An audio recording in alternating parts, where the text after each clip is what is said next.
There is one very important message that I want to today pass on to the parents. મારું નામ નીરવ છે, as you all know. હું એક builder છું, real estate ડેવલપમેન્ટમાં છું. મારા પપ્પાનું નામ મયુરભાઈ છે અને મયુરભાઈ એટલે એક બહુ જ મોટી આ દેશની ઇન્ડસ્ટ્રીના ઓનર, એટલે કે ઇન્ડક્ટોથર્મ નામની એક ખૂબ મોટી કંપની છે. અને એ 42 વર્ષની ઉંમરે ઘરે આવ્યા એકવાર. 42 I want you to imagine કે it's a very young age અને કે હું રિટાયર થઉં. અને everybody in the home, the entire society, everybody had two questions because they were hugely surprised.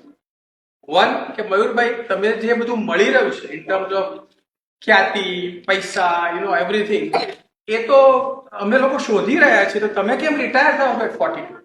અને સેકન્ડ ક્વેશ્ચન વોઝ કે તમારો દીકરો એટલે કે હું એ વખતે લગભગ 18 વર્ષનો હોઈશ, તો કે તમે એને સેટલ થાવ અને સેટ કરો આ ઇન્ડસ્ટ્રીમાં અને પછી retire. And he had a very important answer to give, which is extremely important for the parents to understand.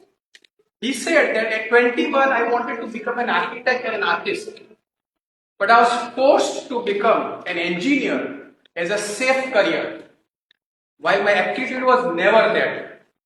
અને 21 વર્ષ હું મારી જાતને ફોર્સ કરીને ફેક્ટરી ગયો છું, ભલે બધું જ કમાયો, ભલે નંબર 1 થયો, મેં ડિગ્રીથી અમેરિકાથી બધું, પણ આજે જ્યારે મને એવી ખબર પડે છે કે મારા દીકરાને રસ નથી એન્જિનિયરિંગમાં, I am not going to force him into this multi million dollar industry that I own, because I know that I have forced myself for 21 years in going there. Instead, I should have done what I love to do. Now still have been number 1 and attracted all the money. અને એમણે મને પણ જે કરવું હોય કરવા દીધું. બહુ સ્માર્ટ કરિયર ઓપ્શન મને આપ્યું, જ્યાં ક્રિએટિવિટી અને કમર્શિયલ બેને ક્લબ કરીને we got into real estate. Very important message everybody over here, that if you will let your kids be who they are and if they are consistent with that career, they are going to become successful. Very